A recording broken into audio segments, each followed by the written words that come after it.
Hi Year 4, it's Mr Tomlinson here again. Before I read the next part of Emma Carroll's Secrets of a Sun King, I'd like to say a huge thank you to those children who managed to answer my questions and do some of the home learning. I was thrilled to receive quite a few emails this week from you, and it was lovely to see that the work that you've been doing at home. Don't forget, we're not expecting you to recreate a school day at home. All we're asking is for you to do an hour or two's learning during the day, but do other things too. Do fun things, do creative things, and look after yourselves as well. So, I'm going to read the next part of Emma Carroll's Secrets of a Sun King. Thank you to those children who did send responses to the last questions. At the end of this video, I'm going to ask you 10 more questions on what I'm just going to read now. So this is following on. The children have been told that they can't stay at the hotel, and so they're on the way to their new accommodation. So let's see what happens. Shortly after the camels, the path got fainter, the palm trees thicker. My feet were dragging. Much more of this walking, and we'd be back in Cairo again.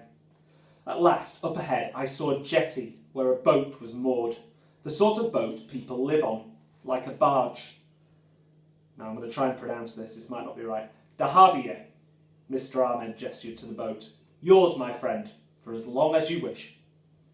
I gasped out loud. I couldn't help it, because it was, without doubt, a splendid place to stay. The boat was long and low in the water, with a beautiful white balcony that gleamed in the sun. On deck, there were hammocks and armchairs for lounging in, and from inside came herby, meaty smells of something delicious being cooked. I expect Lil's had enough of boats, haven't you? Tulip grinned, reminding me of what a lousy sailor I'd been on the journey from Athens. I love it, I admitted, and from the glint in her eye, I knew she did too. It struck me again how clever she was, not bookishly like Oz or Alex, but in how she reached out to people. I'd needed a help, and she'd given it in spade loads. She'd booked our train tickets, tried to get the best hotel rooms, all without batting an eyelid. But for her and her family, I'd still be in London, waiting for Grandad to die. At least here we had a fighting chance. Thanks, Tulip, I said, for everything. She looked at me with that confident, lopsided smile I'd come to love. Don't thank me yet. There's plenty that could still go wrong. She was right about that too, as it turned out. Okay, this is into chapter 16. If I'd had my way, we'd have set off into the desert the moment we'd put down our bags, but the others were tired. We all were, so I reluctantly agreed to at least have something to eat.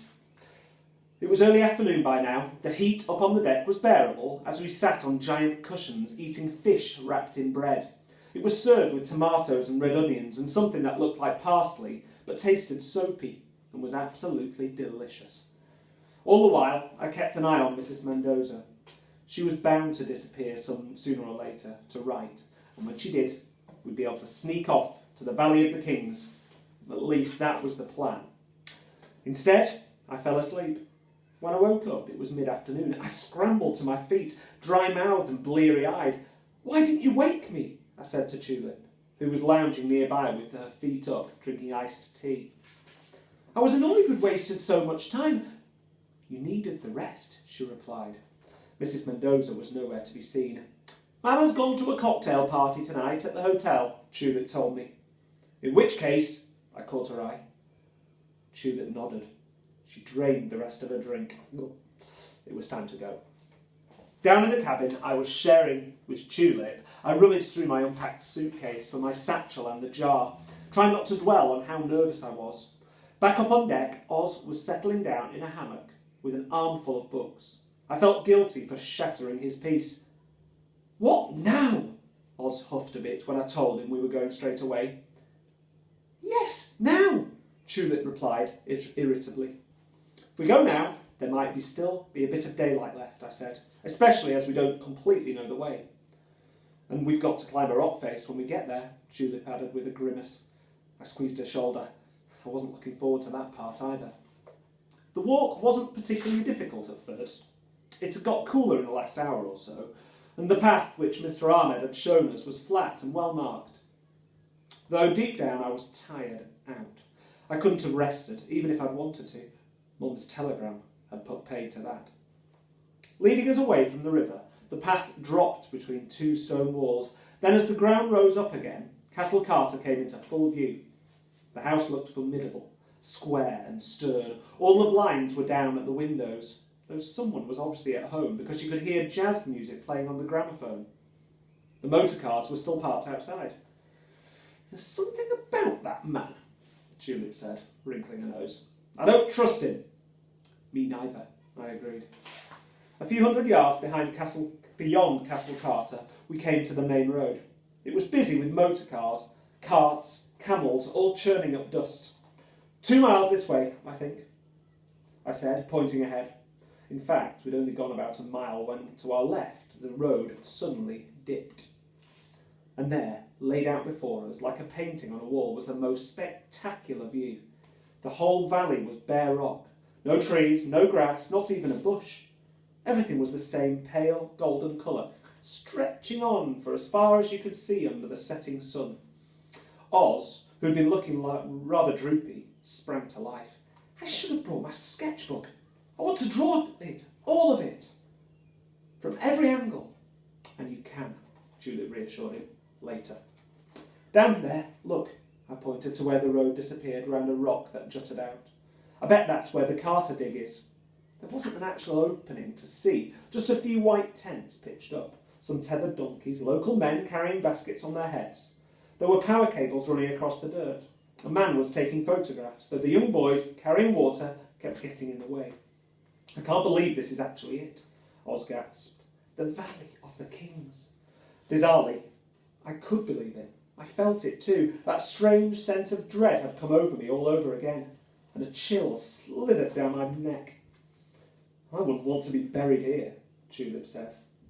I knew what she meant. There was so much rock, so much sky, that the whole valley made you feel tiny in a way that was almost menacing.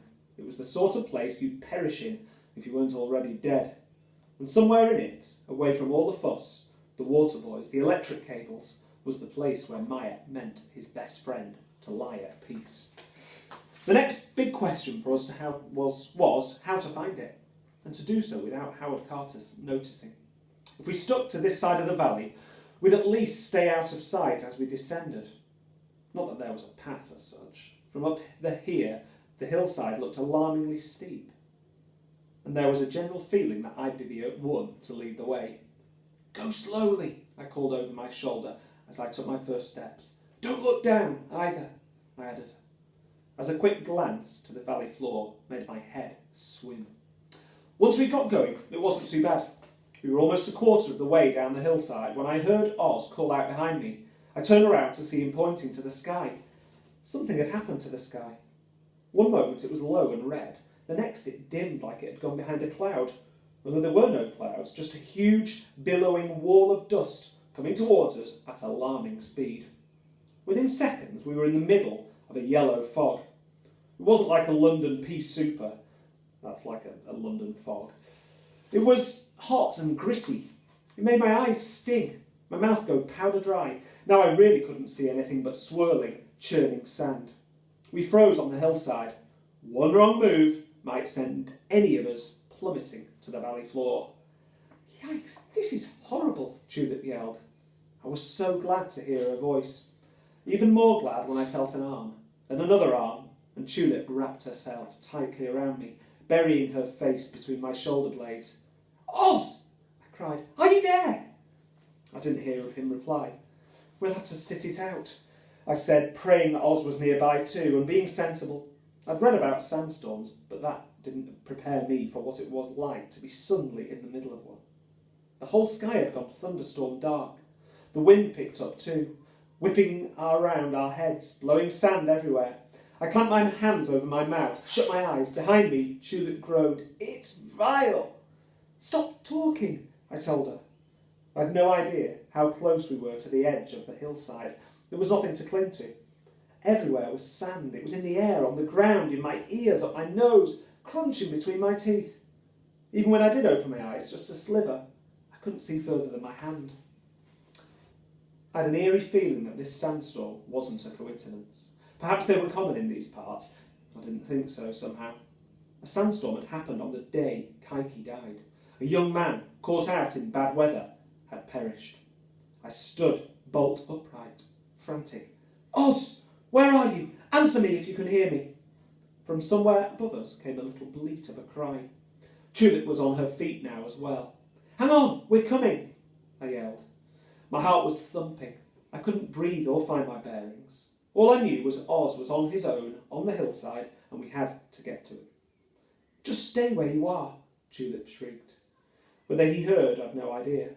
Wind and sand kept swirling around us. I inched along, half a step at a time, terrified of being too close to the edge of the hill. Tulip crouched behind me. I had to trust the ground beneath my feet. Oz must be nearby, and when I saw a glimmer of blue sky and the wind begin to drop, I almost started to run. If I had, I'd have gone slap bang into him. Not Oz, who was sitting quite sensibly on the ground, looking dusty but unharmed, but the back of someone wearing a grey striped jalabia. No, I think that's what it's called. I might have got the pronunciation wrong. The man was shouting and waving his arms. "You're crazy to try and walk in this storm. What were you thinking?" Tulip rushed over to Oz, which left me facing the arm-waving man. As the storm quickly cleared, I saw it wasn't a man, but the boy from earlier who led the camels, who definitely wasn't smiling now. "It's not like walking on your English beaches," he yelled at all of us. "You have to know the sky, the signs. The valley is a strange and moody place. It's dangerous for people who don't understand it." I felt a bit embarrassed. "Thanks for finding Oz. We're really grateful," I said. Tulip was all smiles now, tried to shake the boy's hand, but he backed away. "You English, you come to our country with your cars and your electric cables and think you can triumph over anything. It's not like that out here. It's a different sort of place that requires respect and patience." By now I was starting to wonder if Mr. Carter was at the root of his anger. And when Tulip asked, ever so sweetly, for directions down into the valley, that seemed to firm up the boy's view that we English were in this together. He gave us directions, all right, long, complicated ones that led us uphill and downhill until eventually we were back where we had started. The boy had sent us deliberately the wrong way. It was so exasperating. It was almost completely dark. "What do we do now?" Tulip asked, looking pretty fed up. I shook the last of the sand from my hair and shifted my satchel onto the other shoulder. "We head straight for the Carter site and climb upwards," I said. "The plan hasn't changed." Tulip nodded. "You're right. We've got to try again." Oz didn't say anything, but he was the first of us to turn on his heel and set off in the direction of the desert. Okay, so that's the end of that chapter. I have a few questions to ask you based on what I've just read. Okay, here we go. Number one, what was the name for the houseboat? Right at the start of my reading. What was the name of it? Number two, what was on the deck of the boat? Number three, what could Lil smell? How did she know that Tulip loved the boat? So when Lil says that she loves it, she knows that Tulip loves it too, but how does she know?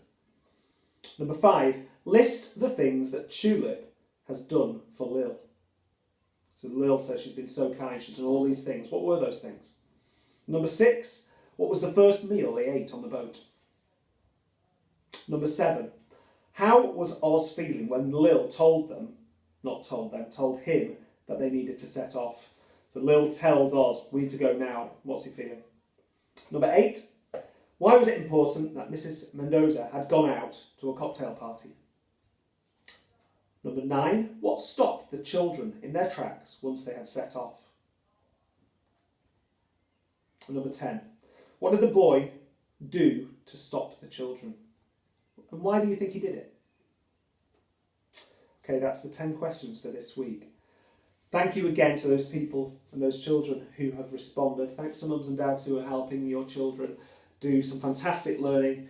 As I said earlier, don't stress, don't do too much each day. An hour or two is fine. And I look forward to seeing and reading your responses over the next few days. Have a great week. Bye for now.